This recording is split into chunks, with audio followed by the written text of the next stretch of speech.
আসসালামু আলাইকুম। স্মার্টকম থেকে নাদিম আছি আপনাদের সাথে। আজকে আমরা দেখব কিভাবে স্মার্টকমে লগইন করতে হয় এবং কিভাবে ইউজার আইডি ক্রিয়েট করতে হয়।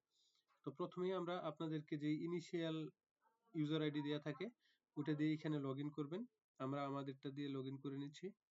তো লগইন করে নেওয়ার পর এখানে কন্টিনিউ ইউজার আইডি এবং পাসওয়ার্ড দিয়ে এখানে কন্টিনিউ দিলে হচ্ছে আপনার লগইন হয়ে যাবে সিস্টেমে।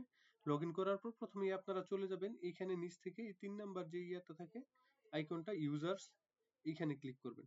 এখানে ক্লিক করে আপনি কি করবেন এইখানে যে এই যে একটা ইউজার ডিফল্ট একটা ইউজার থাকে। তো আমরা একটা ইউজার আইডি ক্রিয়েট করব। ইউজার আইডি ক্রিয়েট করার জন্য এখানে নাম দিতে হবে। তো আমি আমার নামটা দিয়ে দিচ্ছি। তারপরে এখানে হচ্ছে আমি আমার ইউজার আইডি দিব। সরি আমার ইমেল আইডি অ্যাড্রেস দিব যেটা দিয়ে আমি পরবর্তী সময় আমাদের সিস্টেমে লগইন করব। তো আমি এখানে আমার ইমেল অ্যাড্রেসটা দিয়ে দিচ্ছি।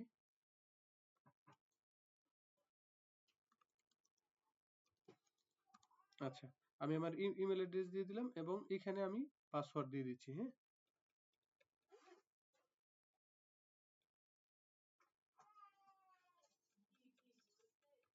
আচ্ছা, রুলসটাতে এখানে আমি একটু এক্সপ্লেইন করে দেই।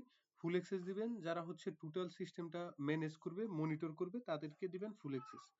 আর যারা হচ্ছে কাস্টমার কমিউনিকেশন করবে, লিড ম্যানেজ করবে, তারপরে আপনার ফলো আপ করবে, কল করবে তাদেরকে দিবেন এজেন্ট অ্যাক্সেস।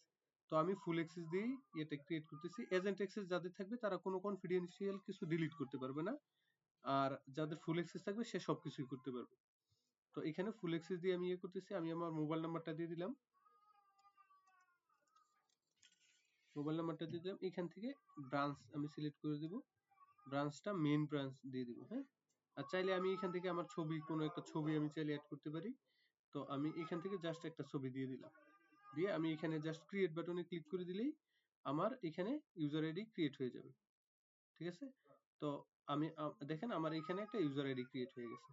তো এখন যদি আমি এই সিস্টেমে লগইন করতে চাই তাহলে কি করব? এখান থেকে লগ আউট করে নিব। লগ আউট করে আমি এখন যে ইউজার আইডি এবং পাসওয়ার্ড ক্রিয়েট করেছি ওইটা এখানে দিয়ে জাস্ট আমি এখন লগইন করতে পারবো। তো এই ছিল কিভাবে ইউজার আইডি ক্রিয়েট করা হয় এই সম্পর্কিত বিস্তারিত। আপনাদের কোনো জিজ্ঞাসা থাকলে অবশ্যই ভিডিওর কমেন্ট বক্সে কমেন্ট করবেন। আমরা আশা করি রিপ্লাই করব। আজকে এ পর্যন্তই। আল্লাহ হাফেজ।